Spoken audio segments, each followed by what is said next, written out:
What works for everyone else won't necessarily work for you. You have to find your own path. Fresh fruit is good for you, but you knew that already. You only have to make small changes. They soon add up to a big change. Did I mention fresh fruit? Vertical stripes are slimming, but who wants a stripy wedding dress? Be who you want to be. Switch new at Weight Watchers. Every journey begins with a first step. Tell us your dreams, King. I dream of one day producing a yummy, cudgy tea time essential, to be honest with you. Crumpets from Kingsmill. Yeah, they're good. Where's your Heat magazine? I need to see those pictures. No heat, no stars hiding wobbly tummies. Unthinkable. We won't be a second. Should we? Nah, more than give you a car insurance quote in a couple of minutes. It's dead easy. Lucky? Nice car, Tom. Yeah. Hey, look, I've got my quote. That's lucky. And it says I can save an extra 10% if I buy online. That's more than lucky. You can save an extra 10% when you buy car insurance online at morethan.com. Here's a tasty 10-minute recipe for when you run off your feet. Take a freshly baked potato. Add lashings of tender, wafer-thin turkey ham. Go on, it contains less than 5% fat. A little topping, then pop onto the grill. And dare I say, it'll be beautiful. Look at that. Bernard Matthews wafer-thin turkey ham, guaranteed to make life beautiful.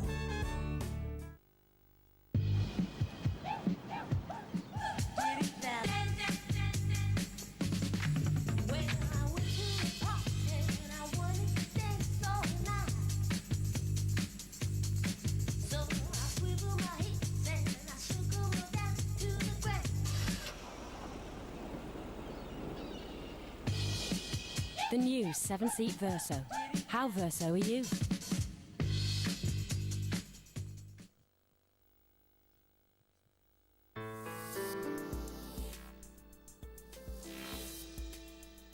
So John Cleese stars in our late movie Clockwise in half an hour. First on ITV1, Tuesday's News with Bill Neely.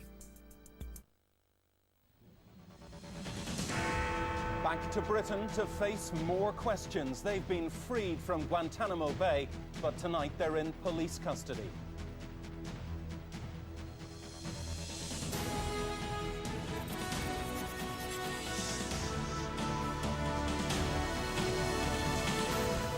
Imprisoned for years, branded as terrorists but never charged by America, the four Britons are now being questioned by police here. Also tonight, militants target Iraq's elections. The battle for a frightened electorate grows. The drug designed to relieve pain that may have led to tens of thousands of deaths. And in sport, winning draw, England's historic series win against South Africa. And the top story in the southeast, the parents of a little boy who died suddenly from a heart condition say a simple test could have saved him.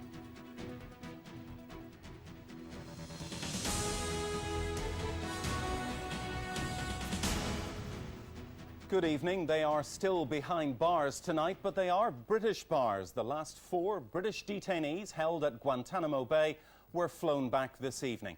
To the delight of their families and the relief of the government, the men suspected of terrorism and held by America without charge and without trial left Cuba this morning. Now, British police will decide whether to charge them or release them. They are being held in London's Paddington Green police station tonight, and Tom Bradby is there. Tom. Bill, I think the government is going to be pretty relieved tonight that this situation has finally resolved itself. After all, as you were saying, they were never charged with anything and they were held in this extraordinary legal black hole in Cuba for more than 3 years. But having said that, the security forces here and in America have always been clear that these men had serious connections, they claimed, and did, in the past at least, mean to do us harm. Whatever they may or may not have done, today freedom beckoned. As the RAF C-17 came into land at Northolt, these four men walked into the embrace of the law for the first time since their capture. They were rushed into the high-security police station at Paddington Green, but no one expected them to be detained for long. Earlier in Cuba, their shackles had been removed as they were handed over to the British authorities. They were led to standard passenger seats by members of the Met Police who videoed the flight. There were 2 independent observers on board, including one from the Muslim community, as well as medical staff. Once on the ground, in this country, they entered our legal process. They were questioned as detectives assessed whether or not they should be released. And all the while, their anxious relatives awaited a reunion they'd begun to worry would never come. Well, I was getting excited. My palpitation of heartbeat was a bit higher than the usual, I should say, but everything was under control. So who are these men? Well, Moazim Beg is a 36-year-old father of 4 from Birmingham who was arrested by the CIA in Pakistan. He was alleged to have trained at a camp in Afghanistan. Feroz Abbasi is 24 and a student from Croydon in Surrey. He was picked up in Afghanistan. US officials said he'd volunteered to become a suicide bomber. And Richard Belmar is a 25-year-old post office worker from St John's Wood in northwest London. He was arrested in Pakistan and accused of having trained in explosives and sheltering Al-Qaeda recruits. Martin Mubanga is 32 and a former motorcycle courier from Wembley in London. Martin was held in Zambia before being placed in US custody. He was also thought to have trained at a camp in Afghanistan. But the men's lawyers say they were abused. All of the people I've represented have been tortured in Bagram Air Force Base or Guantanamo or both. And that's shocking. I never thought in my life I was going to be talking about Americans torturing people. These men may have said goodbye to Cuba, but over 500 remain there, 5 of whom are former British residents. Camp Delta, it seems, is very much open for business. And back to Tom now. Tom, the Americans had their suspicions. How much of a threat, if any, were these men to us? Bill, I think the easiest way to explain this is to go back to September the 11th. After that, what the intelligence agencies realised that there were thousands of men who'd passed through Al-Qaeda training camps in Afghanistan and they didn't know who they were. Now, when we invaded Afghanistan, I think there was this sort of frenzied, slightly panicked attempt to gather intelligence. Is it possible in that process that some men were picked up innocently? Is it possible that some men were wrongly implicated, that people under pressure gave names they didn't really mean to? Well, yes, it is. But having said that, one has to say that the security forces have always been very clear about these men, and they've drawn a distinction between those they released last year. They said that these men did have some kind of Al-Qaeda connections. Tom Bradley, thank you. The bill US taxpayers face for Iraq is about to shoot up again. President Bush wants another $80 billion for military action there and in Afghanistan. Now, to put that in context, America spends just $3 billion on the global fight against AIDS. Well, with 5 days to go to the election, US forces in Iraq are desperately trying to keep the violence under control so that those who want to vote can. Nowhere more so than in the northern city of Mosul, scene of dozens of killings in recent months. Our correspondent Neil Connery, the only British television journalist in this dangerous city, has just sent this exclusive report. US forces patrolling Mosul are bracing themselves. Insurgent attacks in the run-up to Iraq's first elections seem inevitable. With the stakes so high, we soon found out these are tense times. Warning shots are fired to keep cars at a safe distance. Suicide bombers have left a deadly legacy, and after an increase in insurgent attacks in the past few months, no one here is taking any chances. But these American troops told me they know that if Iraqis don't feel safe in the days ahead, they may decide not to vote. That's been one of the number one concerns of the people we've talked to, is being scared to go vote. Not that they don't want to vote, they do want to vote for their elections. They want to vote their own people in, but they're scared to do so. So they're doing what they can to reach out on the streets of Mosul. But there's still a long way to go. Salahab Abdullah told me he's not scared and is ready to vote. This is our choice, he says. There is no other way to peace.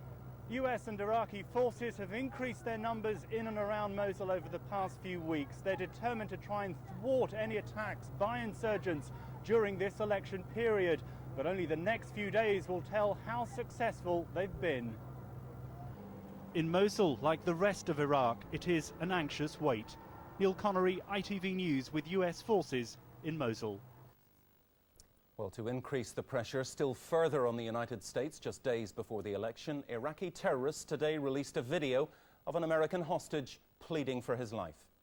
My name is Roy Hallams. I'm an American national, and I have worked with American forces. 56-year-old Roy Hallams, who was actually seized in November, goes on to accuse President Bush of being selfish, pointedly begging Arab, not American leaders for help in saving his life. Well, the stakes could hardly be higher for Sunday's vote. Iraq's last permanent parliament was set up back in 1925 under a monarchy installed by Britain. So if these elections go according to plan, what will Iraq's new government look like and what will it do? Mark Webster has been finding out for tonight's briefing. Bill, the elections are supposed to produce a new government representative of Iraq's people, but that's now looking increasingly unlikely.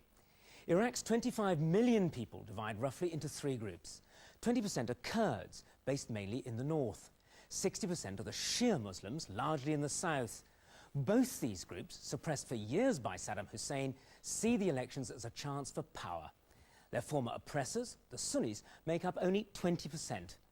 They're in central Iraq, the violent Sunni triangle.